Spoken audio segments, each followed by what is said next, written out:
Flagship Fund returned over 23% this year, which by most standards is pretty incredible given the meager returns that you get from most other investments right now, especially from your bank deposits. Even though, especially in the US, bank deposits have been yielding a lot higher in recent times, but still 23% knocks it out of the park and blows it out of the water. However, I'm still a little bit disappointed in the flagship fund's performance.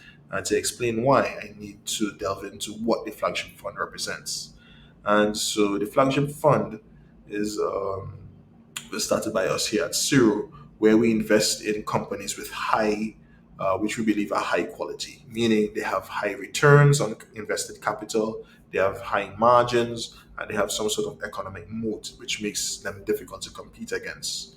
And so when I look at the performance of the flagship fund here in blue versus the S&P 500 here in green, we see that for most of the year, the flagship fund was outperforming the S&P 500, and the SN Standard and Poor's or S&P 500 is the benchmark by which most investors judge themselves or compare themselves. And we see for most of the year it was doing much better. Then somewhere around October 27th or so, there's a little dip in the market, and after that, the S&P 500 ripped and surpassed the performance of the flagship portfolio.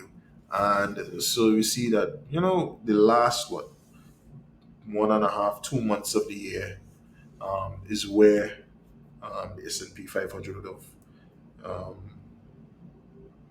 gone past the performance of the flagship fund.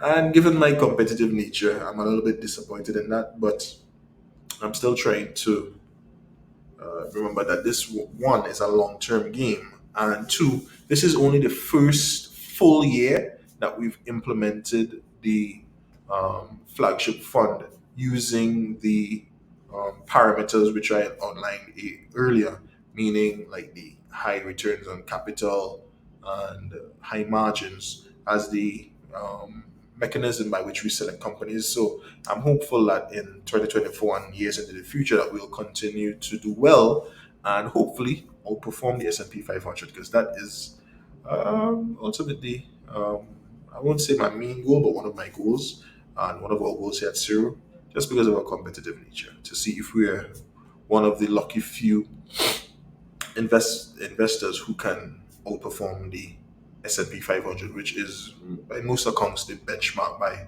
which investors judge themselves. But delving into the what we actually invested in and where the returns came, when I look at our equity performance, we see that just scroll down a bit more here.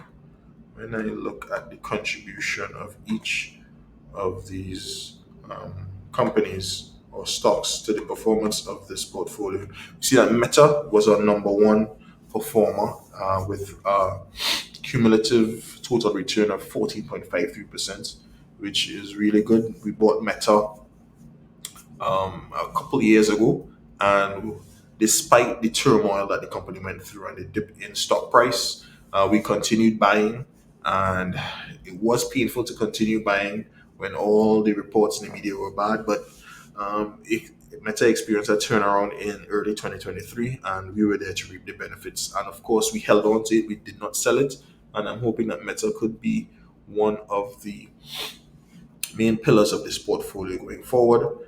We also had Google as the next top performer, Microsoft, Daily Journal Company, Intel actually returned like a cumulative return of 1.04%, but we decided to move out of Intel. And we have quite a few other investments. Some of them still haven't had a positive return just yet, namely PayPal and Viva. But I'm hoping that in 2024, these stocks will turn around and we'll get great performance and hopefully outperform the S&P 500. Now, if you want to learn more about investing, if you want to learn more about finance, be sure to follow us on all major platforms and definitely consider joining our Patreon group to learn more.